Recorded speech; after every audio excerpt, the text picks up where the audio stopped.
자, 한번 봅시다.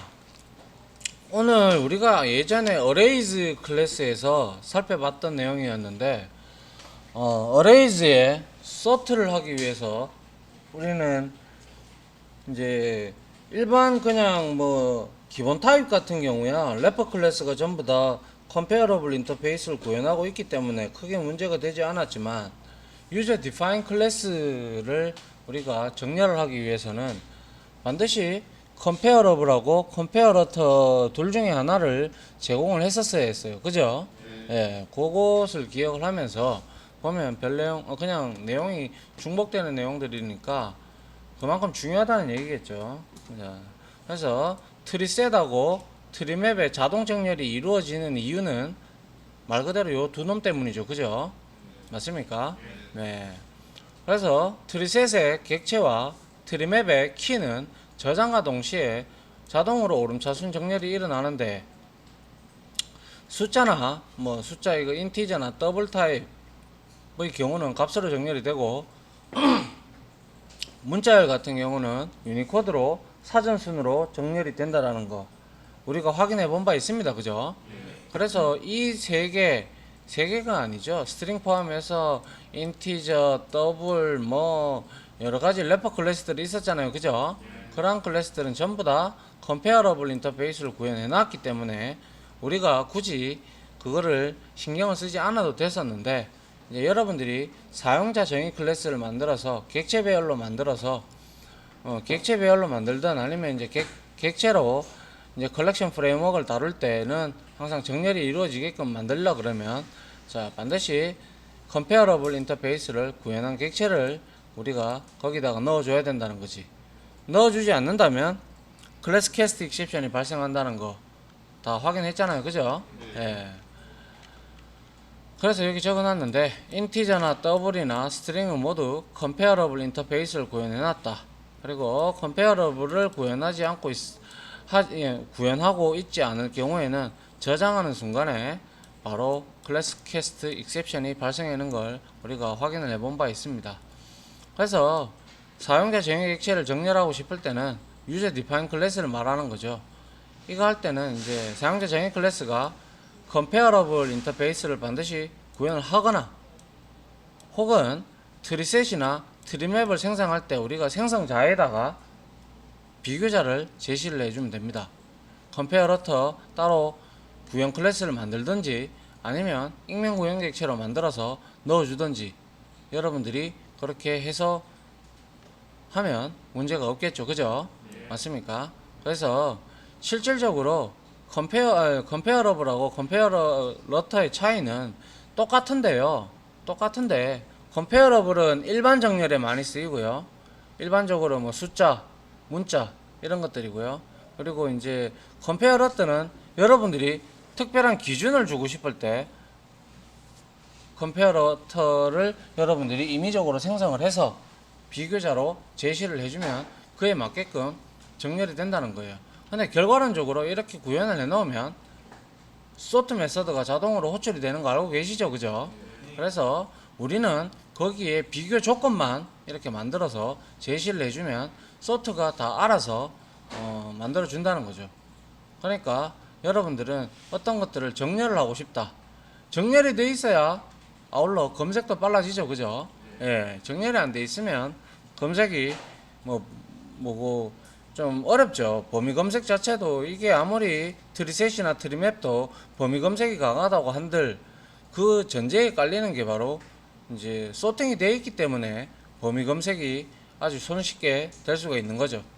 맞습니까? 네. 그렇게 여러분들이 이해를 하시면 될 것 같고요. 컴페어러블하고 컴페어러터는 앞에서 우리가 많이 살펴봤던 내용이고요. 좀 이따가 실습을 통해서 한 번 더 해보고, 자, 그 다음에 이제 요게 나오는데요. 뭐 앞에서 벡터나 해시 테이블은 동기화가 되었는데 어레이 리스트나 해시맵 같은 경우는 동기화 처리가 안 됐다, 뭐 이런 내용들이 나오곤 했었는데, 뭐 그거에 굳이 신경 쓰지 말라고 했던 이유가 컬렉션즈라는 이제 클래스에 보면 synchronized list와 synchronized set 그리고 synchronized map이 있어요.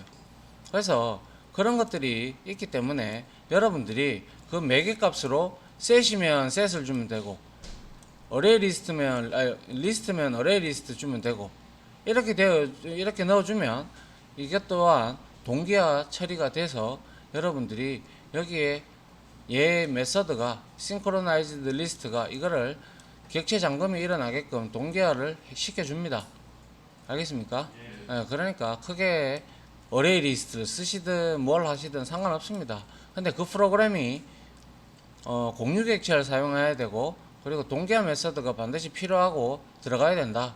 그러면 어레이 리스트를 쓸 경우에는 컬렉션즈에 synchronized list 정적 메서드를 호출해서 변형시켜서 이렇게 대입을 하면 문제가 없다라는 겁니다. 알겠죠? 맵도 마찬가지고요. 맵도 synchronized 맵을 이용을 해서 이렇게 써도 됩니다. 또 다른 한 가지 방법이 있는데 이제 동기화 컬렉션의 단점을 보게 되면 하나의 스레드가 요소 처리할 때 동기화 같은 경우는 우리가 알고 있다시피 인계 영역이 발생을 하죠. 맞습니까? 인계 영역이 발생하다 보니까 객체 잠금이 일어난다, 그죠? 객체 잠금이 일어나다 보니까 속도가 느리죠. 맞습니까? 속도가 느려요. 그래서 다른 스레드는 거기 접근하려고 그러면 그게 블락드가 되어 있는 상태다 보니까 스레드는 계속 대기 상태예요. 그죠? 그래서 멀티 스레드가 병렬적으로 컬렉션의 요소들을 빠르게 처리할 수가 없어요. 이거는 이미 제가 여러분들한테 스레드 할 때 설명을 드린 바 있습니다. 그죠? 그런데 이제 컬렉션 요소들을 이제 우리가 패럴리즘으로 이제 병렬 처리를 하기 위해서 제공되는 컬렉션이 있는데요. 그게 바로 커런트 해시맵이고요. 그리고 커런트 링크드 큐가 있는데요. 커런트 링크드 큐는 솔직하게 얘기로 저는 안 써봤어요. 저는 써보지 않았습니다. 해시맵은 잠깐씩 사용을 했는데 이거는 부분 잠금을 이용하게끔 만들어줘요. 그러니까 소위 말해서 우리가 해시맵 같은 경우는 이렇게 키와 밸류로 이렇게 여러 가지의 타입이 이루어져 있다면 요 한 공간 요소를 처리할 동안만 요거만 잠기는 거예요. 요거만. 무슨 말인지 아시겠죠? 우리가 싱크로나이즈드 메서드 중에서도 공유 객체 중에서도 싱크로나이즈드가 되어 있는 메서드가 있고 그냥 일반 메서드가 또 존재할 수 있잖아요. 그죠?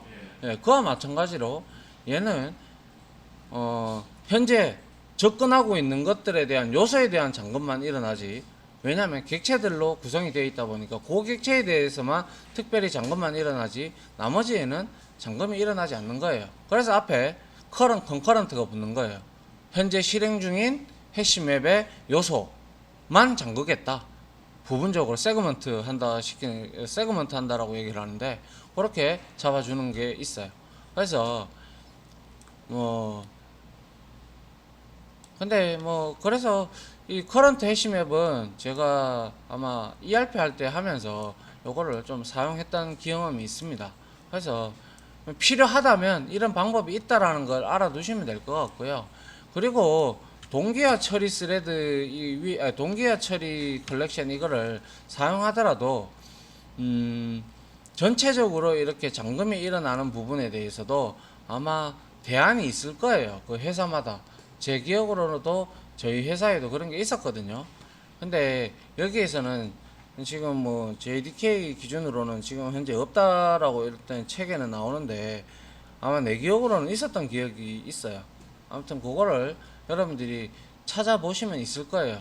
저는 기억에 남는 게 이거밖에 없어요. 커런트 해시맵밖에. 그래서 이거 가지고 잠그고 처리하고 이런 식으로 우리는 했었어요. 부분 잠금으로 세그먼트 형태로. 무슨 말인지 아시겠죠? 여튼 이러한 동기화 컬렉션의 단점은 이러한 단점이 있는데 실질적으로 여러분들이 사용을 하시다 보면요, 이게 크게 단점으로 작용을 하나 이런 느낌이 잘 안 들어요. 사용을 하다 보면. 됐습니까? 이로써 컬렉션은 다 이제 이론은 마무리 짓도록 하고요. 자,